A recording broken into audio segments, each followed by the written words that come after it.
చెప్పే మాయ మంత్రం కథ కదే చంటోళ్లను భయపెట్టే భూచోడి కథ కదే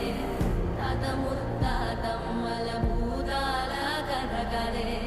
విక్రమాదిత్యుడు చెప్పిన వేదాళుడి కథ కదే దీపము నుండి బియ్యం వచ్చే అల్లావుద్దీన్ కథ కదే ఇది ముడత చర్మం ముసలి చెప్పే